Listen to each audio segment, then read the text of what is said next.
Hi, this is Victoria Meyer. Welcome back to the Chemical Show. This is part two of our special edition of the podcast where I'm sharing highlights from our first ever conference, the Chemical Summit. If you're new here, you're going to want to catch up on the many great episodes and interviews that we've shared on the Chemical Show. So please follow and subscribe to the Chemical Show on your favorite podcast player. The Chemical Summit was a two-day event held on October 24th and 25th. The focus of the summit is thought leadership, building connections, and gaining insights. It featured a format a little bit different than other conferences, really building engagement and dialogue, not just on stage, but also in the room with attendees. We featured leaders from across the chemical industry talking on some key topics: business transformation, sustainability and ESG, economics, digitization and AI, and customer value. Day two of the Chemical Summit focused on four things: global economics and geopolitics, supply chain, digitization and AI, and customer value.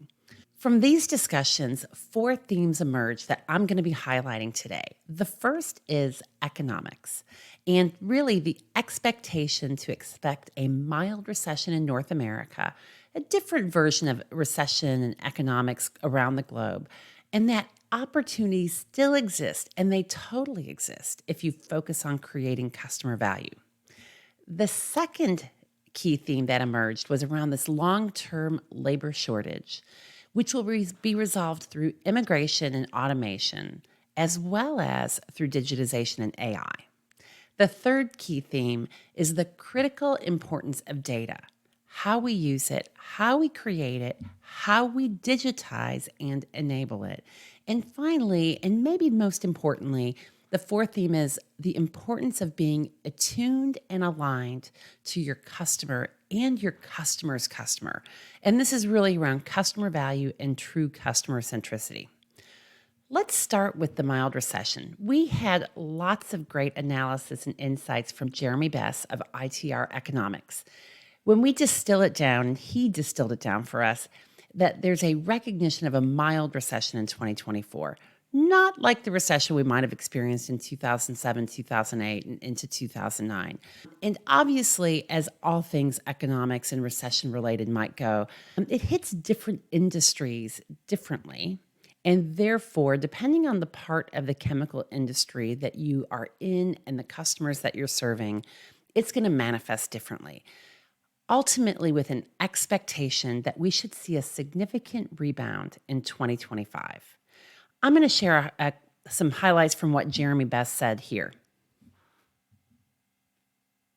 Let's start as broad as I can, and you think about the production for chemical and chemical products.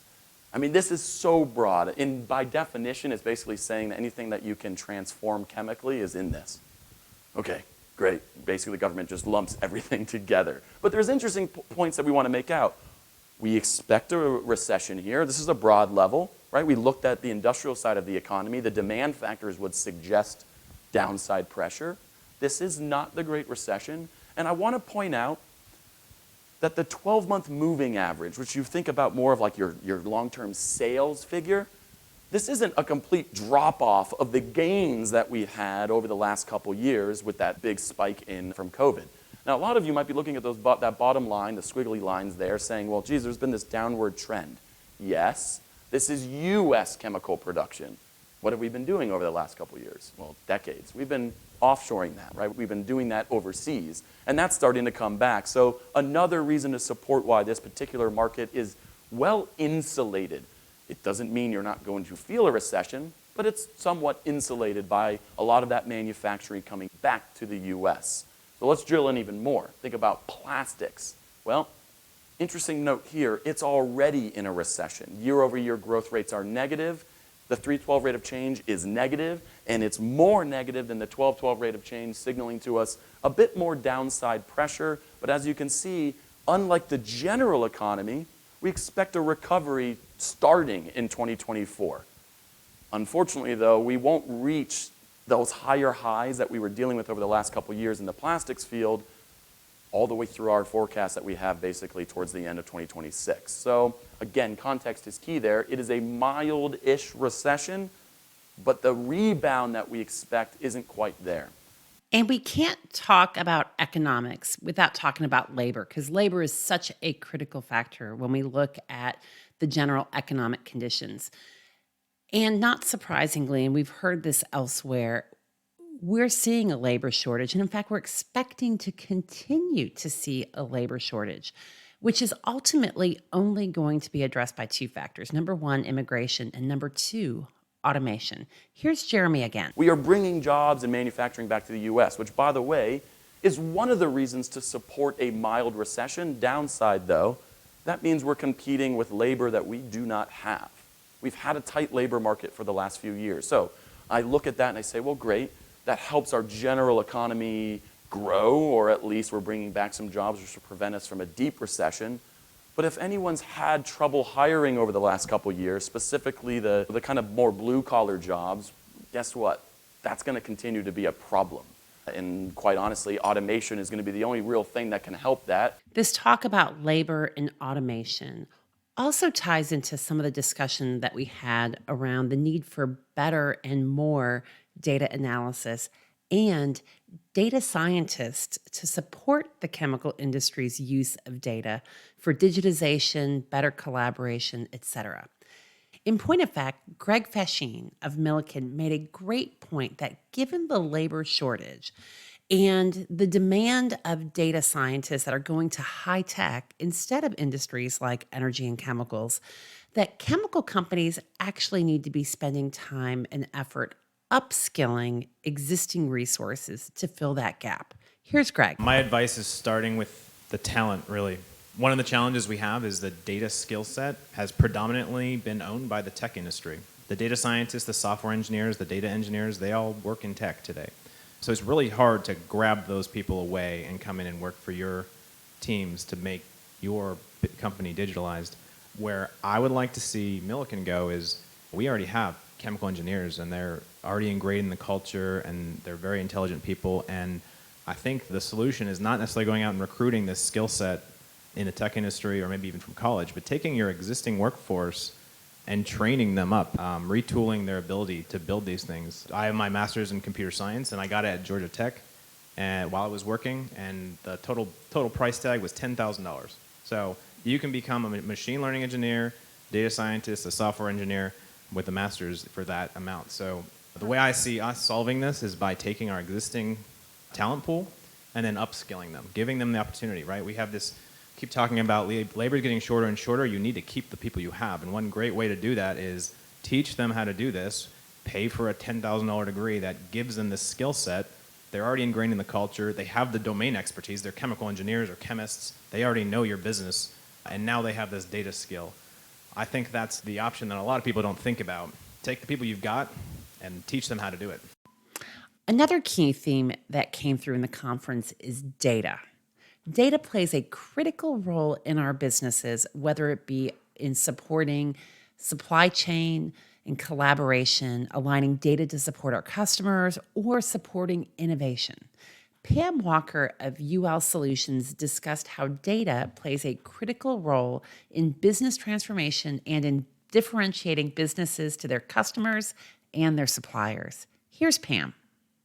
We're seeing an interesting transformation in that data is a differentiating factor, which I believe Walter said earlier when he was talking in the supply chain panel. Yeah.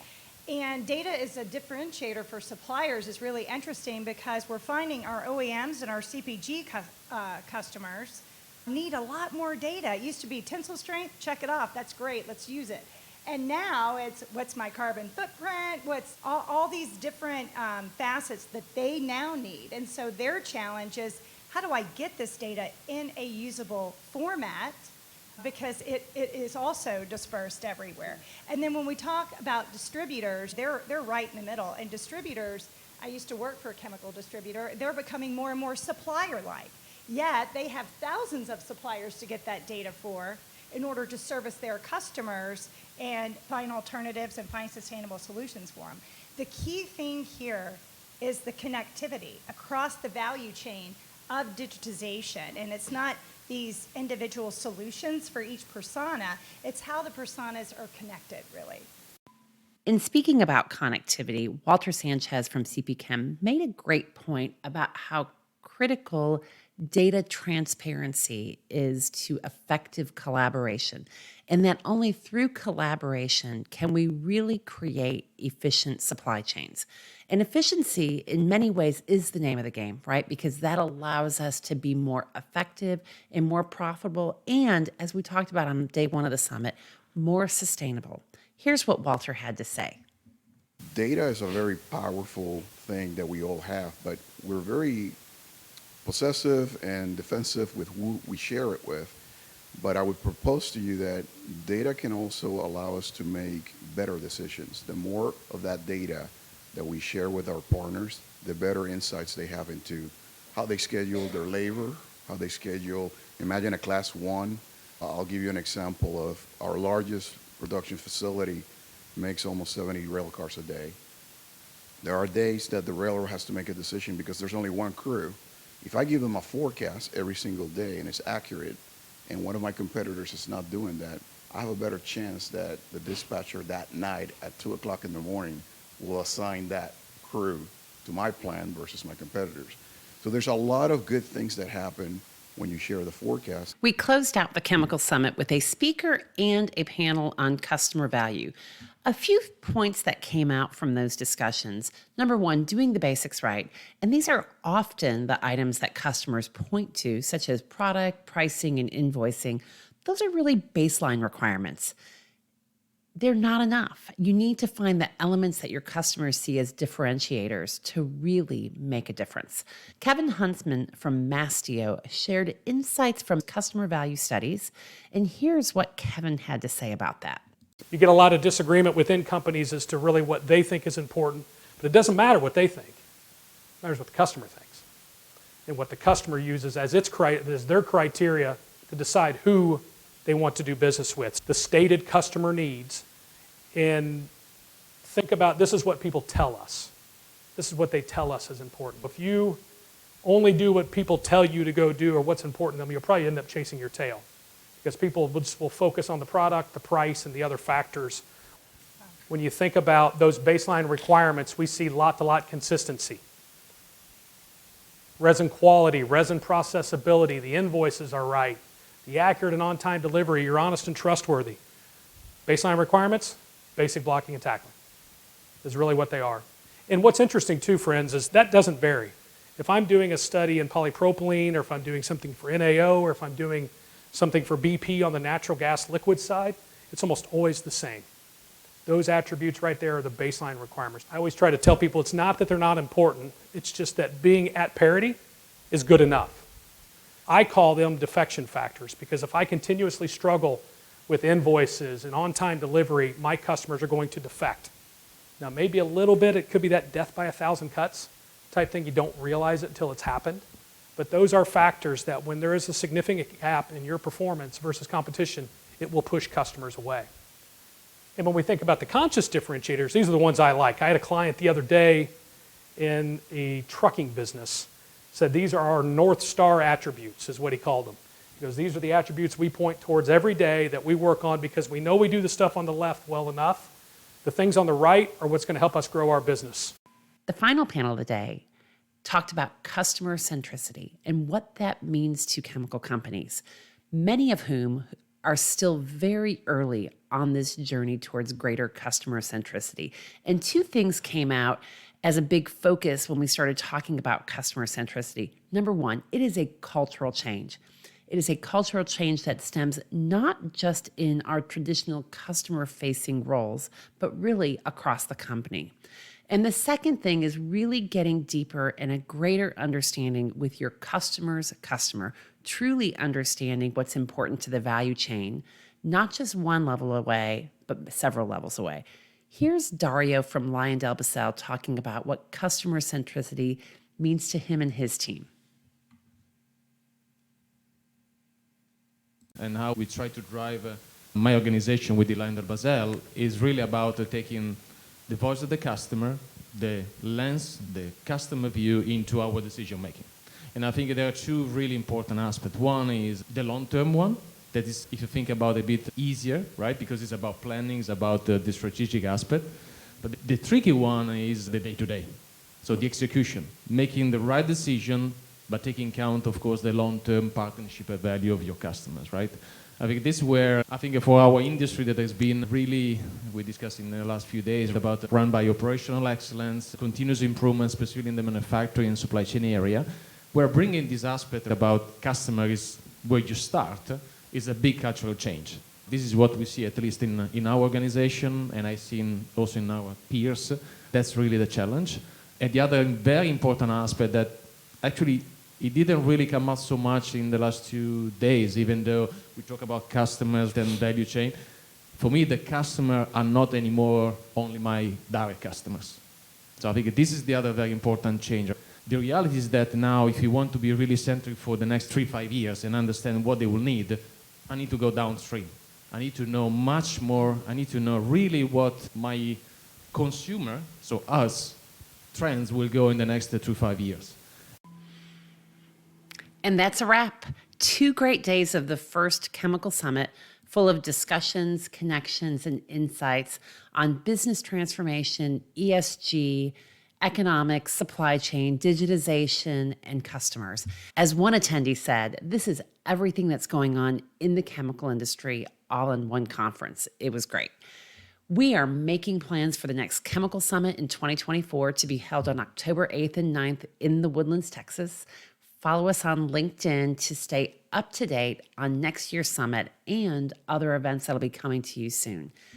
Thanks for joining us again today on The Chemical Show. Keep listening, keep following, keep sharing, and we will talk with you again soon.